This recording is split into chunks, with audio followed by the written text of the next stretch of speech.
Hi hello నమస్తే, నేను మీ కౌండిన్య. విజయ dairy ఇష్యూలో ప్రభుత్వం కుడితిలో పడ్డ ఎలుకలాగా కొట్టుకుంటుందా? కృష్ణా మిల్క్ యూనియన్ విజయ డైరీపై అసలు అధికారం ఎవరిది? ఇది చలసాని ఆంజనేయులు వర్సెస్ యార్లగడ్డ వెంకట్రావు కథ ఎంత మాత్రం కాదు. ఒక వ్యక్తి కుర్చీ కథ అంతకంటే కాదు. ఇది పొలిటికల్ పవర్ వర్సెస్ కోఆపరేటివ్ స్వయం ప్రతిపత్తి ఒకవైపు, రాజకీయ అధికారం మరొక వైపు.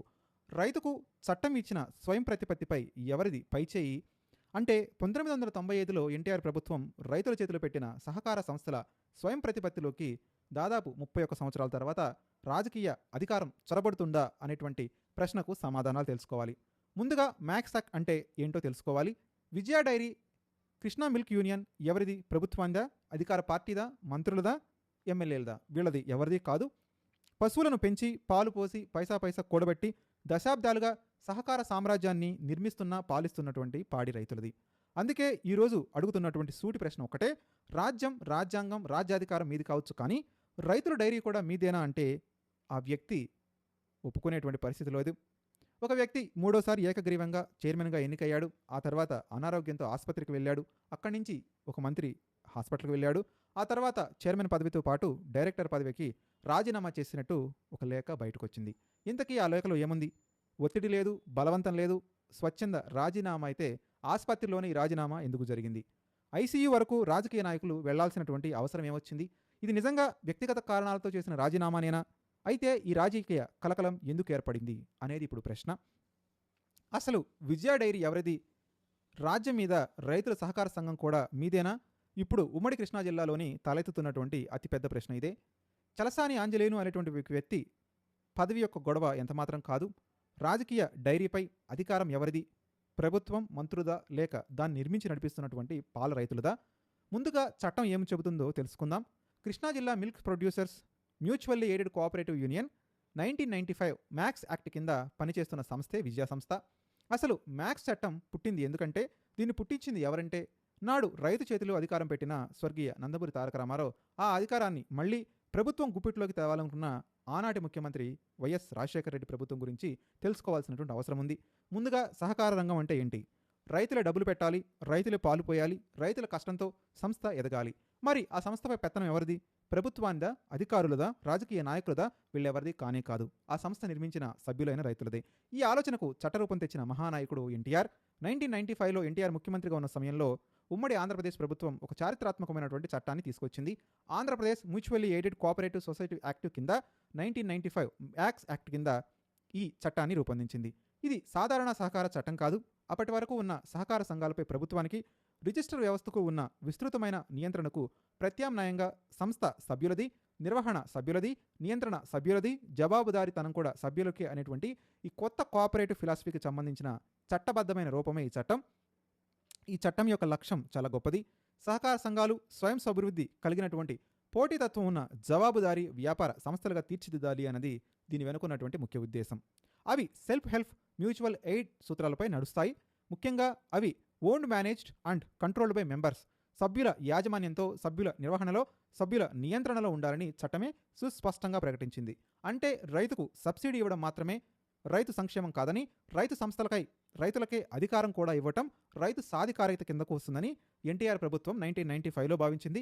అందుకే ఆంధ్రప్రదేశ్ మ్యాక్స్ చట్టం మొత్తం భారతదేశంలోనే భారత సహకార ఉద్యమ చరిత్రలో ఒక కొత్త అధ్యాయాన్ని ప్రారంభించింది. ఇక వైఎస్ రాజశేఖర రెడ్డి ప్రభుత్వం అధికారంలో ఉన్న సమయంలో డైరీస్ కోఆపరేటివ్ విషయంలో మ్యాక్స్ వ్యవస్థపై పెద్ద మార్పునకు ప్రయత్నం చేసింది. 2006లో వైఎస్ ప్రభుత్వం చేసిన చట్ట సవరణ ఆధారంగా దాని ప్రభావం ఏంటంటే, మ్యాక్స్ యాక్ట్ కింద స్వతంత్రంగా పనిచేస్తున్న పాల సహకార సంఘాలు తిరిగి 1964 ఆంధ్రప్రదేశ్ కోఆపరేటివ్ సొసైటీ యాక్ట్ వ్యవస్థలోకి వెళ్లిపోతాయి. స్వయం ప్రతిపత్తితో నడుస్తున్న డైరీ కోఆపరేటివ్స్పై మళ్లీ ప్రభుత్వం రిజిస్ట్రార్స్ నియంత్రణ పెరిగే పరిస్థితి ఉంటుంది. దీనిని పాల సహకార సంఘాలు తీవ్రంగా వ్యతిరేకించాయి. వివాదం కోర్టుకెళ్లింది. 2007లో ఆంధ్రప్రదేశ్ హైకోర్టు ఈ సవరణను రాజ్యాంగ విరుద్ధమని కొట్టేసింది. వైఎస్ ప్రభుత్వం సుప్రీంకోర్టుకెళ్లింది. 2011 సెప్టెంబర్ 2న సుప్రీంకోర్టు కీలకమైనటువంటి తీర్పిచ్చింది. హైకోర్టు తీర్పులో జోక్యం చేసుకోవడానికి నిరాకరించి ప్రభుత్వం అప్పీళ్లను కొట్టేసింది. అంటే 1995లో రైతుల కోఆపరేటివ్ స్వయం ప్రతిపత్తికి ఎన్టీఆర్ ప్రభుత్వం తెచ్చిన తలుపును 2006లో మూసే ప్రయత్నం జరిగితే, చివరికి న్యాయస్థానంలో ఆ ప్రయత్నం నిలబడలేదు. 1995 మ్యాక్స్ యాక్ట్లో ఎన్టీఆర్ ప్రభుత్వం ఇచ్చిన సమాధానం మాత్రం చాలా స్పష్టం. సభ్యులే యజమానులు, సభ్యులే పాలకులు, ప్రభుత్వాలకు సంబంధం లేదు. ఎన్టీఆర్ రైతు పక్షపాతం, ఉచిత పథకాల విధానం కాదు, రైతు చేతులు అధికారాన్ని పెట్టడం ఆయన విధానం అని నిరూపించడం జరిగింది. ఇక 2024లో కూటమి ప్రభుత్వం అధికారంలోకి వచ్చింది. ఎన్నికలకు ముందు వైసీపీ నుంచి టీడీపీలోకి వచ్చిన ఎమ్మెల్యే యార్లగడ్డ వెంకట్రావు విజయం ఆ రోజు నుంచి నిన్నటి వరకు చలసాని ఆంజనేయులపై యార్లగడ్డ వెంకట్రావు అలుపెరగని పోరాటం చేస్తూనే ఉన్నారు. అనేకసార్లు బహిరంగంగా విమర్శించారు. ఈ అంశంపై అసెంబ్లీలో మాట్లాడారు. ప్రభుత్వం వచ్చి 2.5 సంవత్సరాలు కావస్తుంది. 2024లో ఎన్నికల ఫలితాలు వెలువడిన కొద్ది రోజులకే యార్లగడ్డ ఆంజనేయులపై యుద్ధం ప్రకటించారు. ఫలితంగా ప్రభుత్వ పెద్దలు ఆనాడే రంగంలోకి దిగారు. ఒక మంత్రి ఆనాడే యాక్షన్లోకి దిగారు కదా.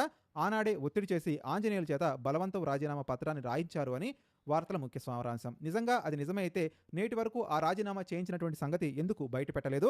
రాజీనామా చేయించి కూడా గత 2 ఏళ్ల నుంచి ఎందుకు చలసాని ఆంజనేయులను పదవిలో కొనసాగించారు?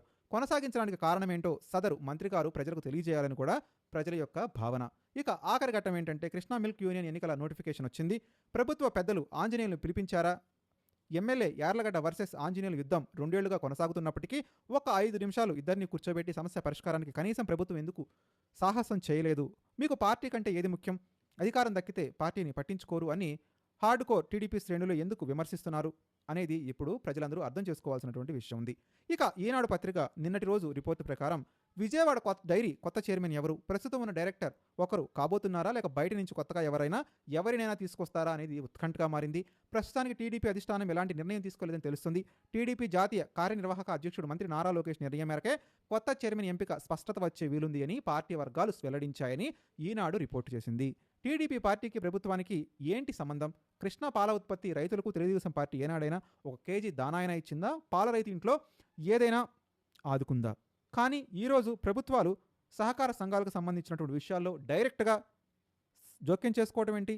ప్రభుత్వానికి సహకార సంఘం విజయ డైరీ మీద పెత్తనం ఏంటి? పార్టీ పెత్తనం ఉండకూడదు, ప్రభుత్వం పెత్తనం ఉండకూడదు. అందుకే ఆ రోజు మ్యాక్స్ యాక్ట్ని చంద్రబాబు నాయుడు ప్రభుత్వానికి ముందున్నటువంటి ఎన్టీఆర్ తీసుకొచ్చారు. బట్ పాడి రైతుల్లో ఉన్నటువంటి సానుభూతి పరుల్లో మీ పార్టీకి సంబంధించిన వాళ్ళు ఎక్కువే అయినప్పటికీ కూడా మీరు ఇలాంటి చర్యలకు ఎందుకు దిగుతున్నారు? అసలు సాధారణ సహజ ఎన్నికల ప్రక్రియ ద్వారా జరిగినటువంటి నియామకాన్ని మీరు ఎందుకు ఒప్పుకోలేకపోతున్నారు? మీరే ఒక అభ్యర్థిని ఎందుకు సూచించలేకపోయారు? మీరే ఒక అభ్యర్థిని ఎందుకు నిలబెట్టలేకపోయారు? వాళ్ళని గెలిపించుకోలేకపోయారు?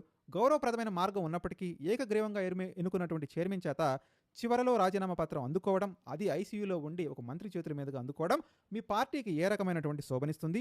ఈ సహకార వ్యవస్థను నిర్మించింది రైతు. ఆ రైతు హక్కును కాపాడటానికి ఎన్టీఆర్ మ్యాక్స్ చట్టాన్ని తీసుకొచ్చారు. రాజకీయ నాయకులు ఒక విషయాన్ని మాత్రం స్పష్టంగా గుర్తుంచుకోవాలి. ప్రభుత్వాలు మారతాయి, ఎమ్మెల్యేలు మారతారు, మంత్రులు మారతారు, కానీ విజయ డైరీ మీద అసలు హక్కు పాడి రైతులదే. విజయ డైరీ నిన్నటి రోజున జరిగినటువంటి ఇష్యూ రేపటి 2029 ఎన్నికల సమయంలో ప్రజలకు వివరించడానికి పాలకులు కూడా సిద్ధంగా ఉండాలి. ఒక విషయం అయితే గుర్తుంచుకోవాల్సినటువంటి అవసరం ఉంది. మంత్రి పదవి 5 ఏళ్ళు, ముఖ్యమంత్రి పదవి 5 ఏళ్ళు శాశ్వతం కాదు కదా. రైతు మాత్రం ఈ నేల మీదే ఉంటాడు, పశువులను పోషిస్తాడు, పాలు పోస్తాడు, సహకార సంఘాన్ని నిర్మిస్తాడు.